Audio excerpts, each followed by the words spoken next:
খুব সোজা সাপটা যদি বলতে হয় তাহলে বলতে হবে যে স্বপ্ন হচ্ছে তিন প্রকার। একটা হচ্ছে আল্লাহ তাআলার পক্ষ থেকে, যেটা আল্লাহ দেখান।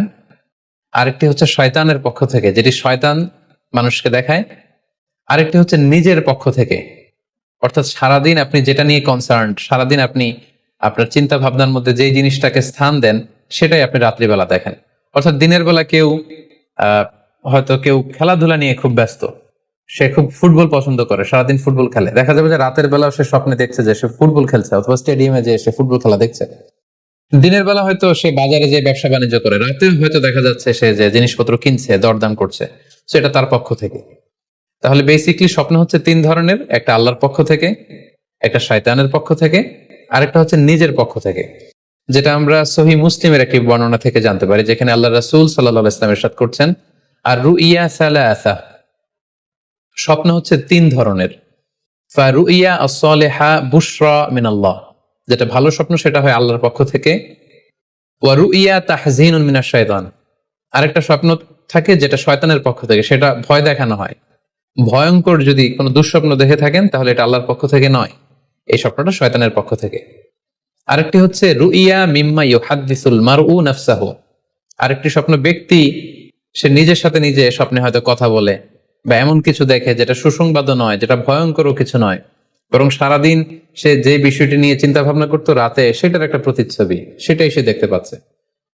এটা হচ্ছে নিজের পক্ষ থেকে স্বপ্ন।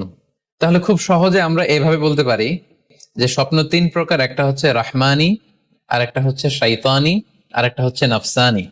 আই রিপিট, আমি আবার বলছি, স্বপ্নের প্রথম প্রকার হচ্ছে রাহমানি, দ্বিতীয় প্রকার হচ্ছে শাইতানি, তৃতীয় প্রকার হচ্ছে নাফসানি। যেটা রাহমানি সেটা রহমানের পক্ষ থেকে, আল্লাহ দেখান।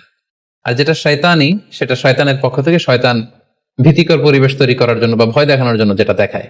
আরেকটা হচ্ছে নাফসানি, যেটাকে বলা হয় আদগাসু আহলাম, যেটার কোনো মিনিং হয় না, অর্থাৎ নিজের পক্ষ থেকে নিজের চিন্তা ভাবনার প্রতিচ্ছবি। তাহলে শুরুতে আমরা জানবার চেষ্টা করব যে রহমানি, যেটাকে আরবিতে বলা হচ্ছে রুইয়া বা রুইয়া সাদেকা বা সালেহা, সেটা কি, এবং সেটা যদি আমরা দেখি সেক্ষেত্রে আমাদের করণীয় কি। এক্ষেত্রে আমরা সহিহ বুখারীর একটি হাদিসকে উল্লেখ করতে পারি, যেখানে আল্লাহ রাসূল সাল্লাল্লাহু আলাইহি ওয়াসাল্লাম ইরশাদ করেছেন, ইযা রাআ আহাদুকুম রুইয়া ইউহিব্বুহা, তোমাদের কেউ যদি কোনো স্বপ্ন দেখে যে স্বপ্নটা সে পছন্দ করে, মানে স্বপ্নটা দেখে he feels good or she feels good, তার ভালো লাগছে, তাহলে বুঝতে হবে ফা ইন্নামা হিয়া মিনাল্লাহ, এই স্বপ্নটা আল্লাহর পক্ষ থেকে, এটা সাধারণ স্বপ্ন নয়, এটা খুবই অর্থবহ স্বপ্ন। তখন সে কি করবে, ফালিয়াহমাদিল্লাহ আলাইহা, সে তখন এই সুন্দর স্বপ্ন দেখার কারণে আল্লাহ শুকরিয়া করবে। ওয়াল ইউহাদ্দিস বিহা, এবং চাইলে সে এই স্বপ্নের কথা মানুষের কাছে বর্ণনা করতে পারে বা শেয়ার করতে পারে। তাহলে সহিহ বুখারীর এই হাদিসের ভাষ্য অনুযায়ী আমরা যেটা বুঝলাম, আমরা যদি ভালো কোনো স্বপ্ন দেখি তাহলে তিনটি কাজ করা যেতে পারে। প্রথমত আল্লাহর প্রশংসা করা, যেহেতু আমি ভালো একটি স্বপ্ন দেখেছি, আল্লাহ শুকরিয়া বা প্রশংসা আমরা করতে পারি। দ্বিতীয়ত চাইলে সুসংবাদ হিসেবে এই স্বপ্নটা আমি কারোর সাথে শেয়ার করতে পারি।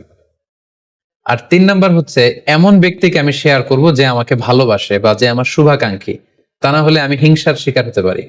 কারণ আন-নি'মাতু মাহসুদা, যে কোনো ধরনের নেয়ামতি, আপনি যদি আল্লাহর কোনো বিশেষ মার্সি, ব্লেসিংস বা নেয়ামত পেয়ে ধন্য হন, এটা সবার ভালো নাও লাগতে পারে, এটা সবার অন্তরে সহ্য নাও হতে পারে, ফলে আপনি হিংসার শিকার হতে পারেন। সো ভালো স্বপ্ন দেখলে আপনি চাইলে কারোর কাছে শেয়ার করতে পারেন, সেক্ষেত্রে সে যদি আপনার শুভাকাঙ্ক্ষী হয় বা আপনাকে পছন্দ করে, আপনাকে ভালোবাসে, এরকম কাছের কারোর সাথে আপনি শেয়ার করতে পারেন। আল্লাহ তাআলার পক্ষ থেকে আমাদের জন্য দিক নির্দেশনা থাকবে, অথবা কোনো সুসংবাদ থাকবে, কিংবা থাকবে আগাম কোনো সতর্কতা বাণী। এ জাতীয় ভালো স্বপ্ন যদি আমরা দেখতে চাই তাহলে আমাদের কি করা উচিত? সেক্ষেত্রে সর্বপ্রথম আমাদের যেটা করতে হবে, আমাদেরকে সত্যবাদী হতে হবে। সাধারণত সত্যবাদীদের স্বপ্ন সত্য হয়ে থাকে।